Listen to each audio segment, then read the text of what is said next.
Hello, everybody, and welcome to Gambling Goals. I'm your host, Mitch Carr. You can find me on Twitter at MitchCarrTV. But the rock breaker himself, Prospector Sam, the man with the picks and the pickaxe, he is joining me again. His Twitter handle is at Prospector_Sam. Sam, it was a bit of a rough week this past week. Do you have anything to say for yourself?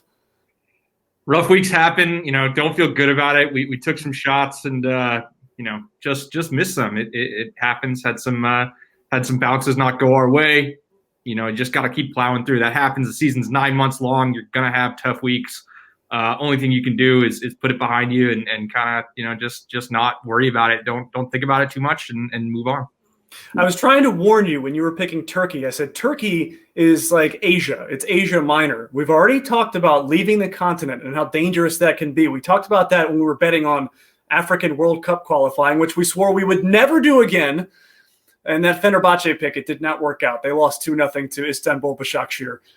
Just a bit of a turd on top of a whole turd Sunday, wasn't it?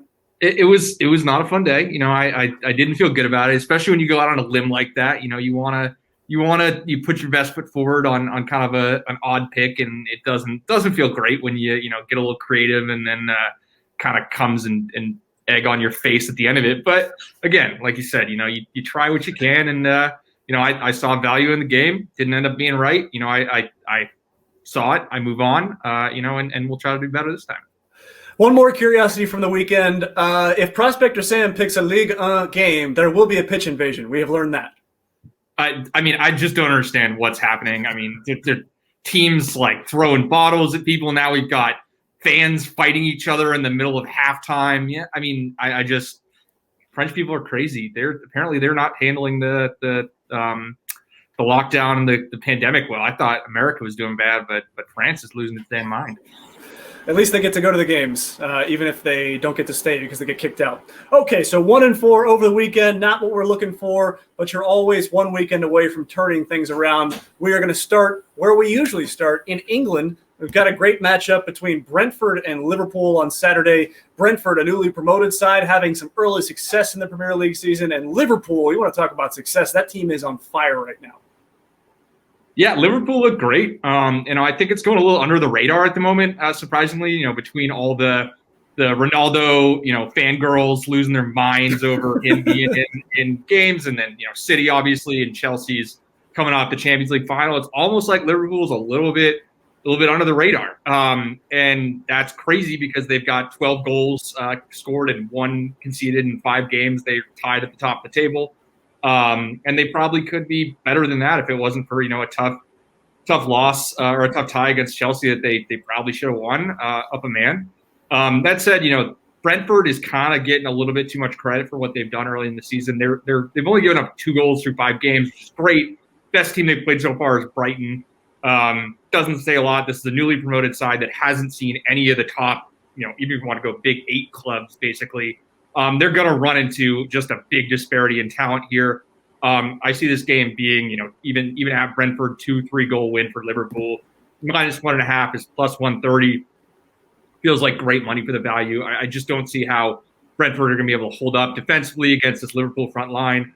And honestly, they're going to have a ton of trouble scoring against a team that's playing, as well right now defensively as Chelsea, which is saying a lot. So I like this line. I think Liverpool in this game handily take the extra point or the extra goal off and go for the extra value.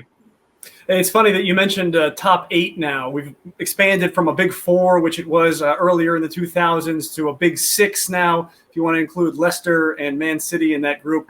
And I don't even know, is Arsenal still relevant here? Are they still atop anything? Or is this just a mid-table side headed toward the bottom?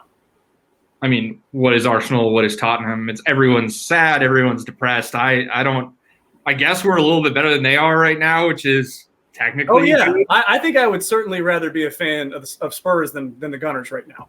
On points, yeah, but I couldn't stand being a fan of either, by the way. But I'm just saying. Well, yeah, you just sold out for the oil baron money, and you're enjoying. Here we go. I picked them in 2005. They weren't rich at the time. They just come back from relegation. They were in League One. There's history there. Please continue, sir. 2005. Yeah.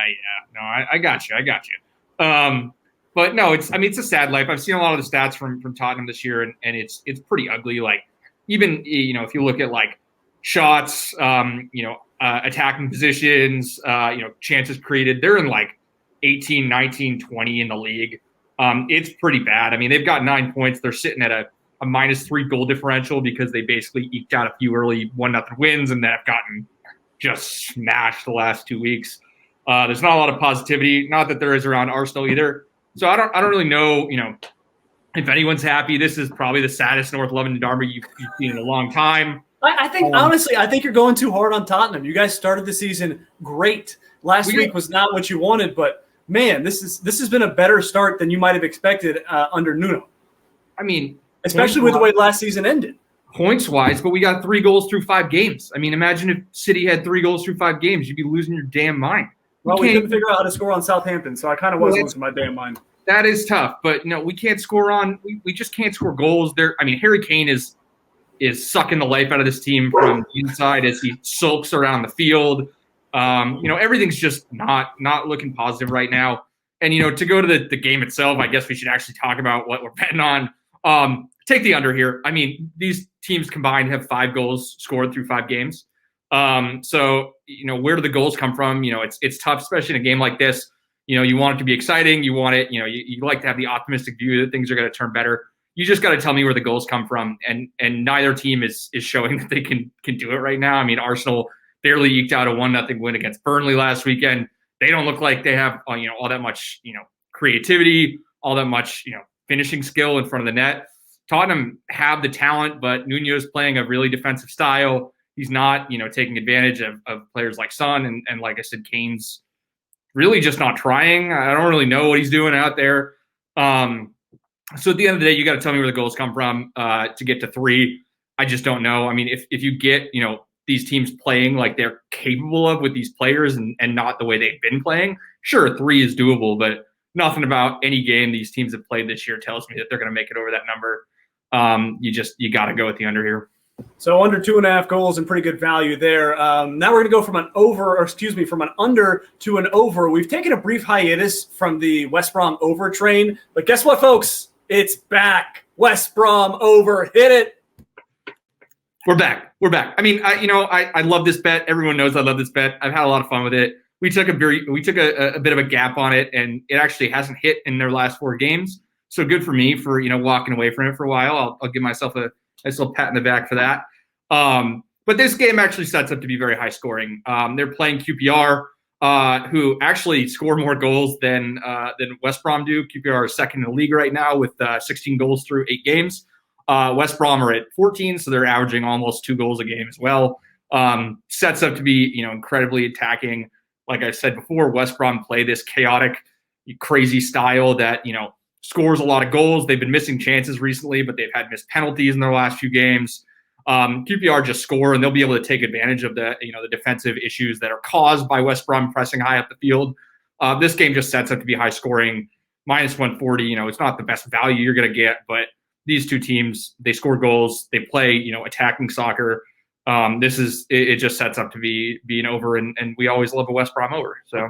And QPR coming off a wonderful midweek win over Everton in the Carabao Cup. They won it on penalties, riding high right now. Let's see if the Queen's Park Rangers can at least put up a goal on West Brom, and maybe West Brom could put up 3 or 4. What do you think? Yeah, I mean, I'll root for West Brom, obviously, but goals are goals, and wherever they come from is fine. I'm not really worried about it. It's not like I'm a diehard Championship or West Brom fan. I'm just rooting for the pleasure of another West Brom over, so I can use my meme again. So. Who doesn't want goals? All right, we're going to move on now. This has been very England-centric, but we are leaving Albion right now. We're headed over to Germany for Hoffenheim and Wolfsburg. Don't speak German, but we're trying to be more cultured and pronounce all of the European teams correctly. So Hoffenheim and Wolfsburg, what do you have there? Nailed it. Yeah, well, unfortunately this week we can't be quite as worldly because of all the midweek action that's kind of messing with lines. I try not to pick, I think it's Ligue, La Liga, and Serie A all have midweek games, and you kind of don't want to pick, for the weekend before they play the midweek ones. So we have to pass on those, unfortunately. But But Hoffenheim Wolfsburg, again, I'm not in love with taking unders, but I'll skip to the punchline and say we're going with under here. Wolfsburg, they're doing really well, but they play just a terribly boring brand of soccer.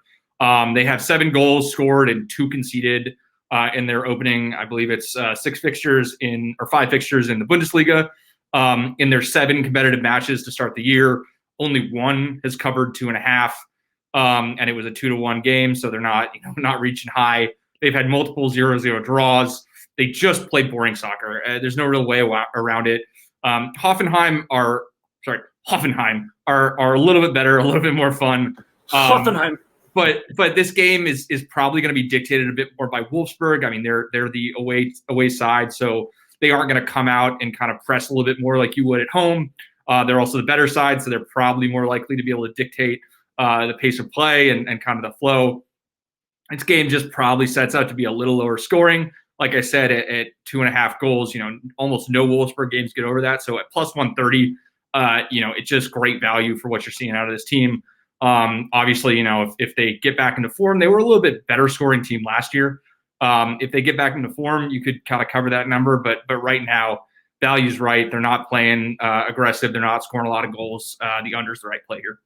And Wolfsburg was a Champions League side, they're a Champions League side this year, so they were a top 4 side last year. You could kind of see this coming when they played newly promoted Bochum in the first week of the season. They were only able to score 1 goal. That was a 1-0 win. And Bochum is a team that Bayern Munich, the class of that league, just put 7 away on last week. So, yeah, Wolfsburg, they can win some games. They might be a decent side, but they are not going to score. I like the under here as well. Okay. Prospector Sam likes to give me fun pronunciations, and he has done it here, going back to the well of the Danish Superliga. Nordsjælland versus Copenhagen. What do you got? God, I love doing this.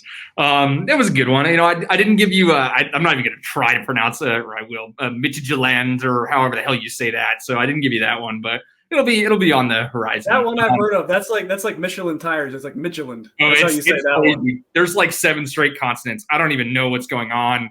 But it's a lot of fun. So we're here to enjoy this. I actually do like. As long as you can stick to the Danish league. As soon as you start picking the Polish teams, I'm out. Oh God, I don't even know if I can do that. I don't get into Polish domestic soccer, so I'll stick away from that. But yeah, no, Denmark for now has enough creativity that we can enjoy it. This game is kind of sets up to be fairly comfortable for Copenhagen, in my opinion. They've been dominating the Superliga or the Super League to start the year. They had a tough week last week, actually, against Midtjylland.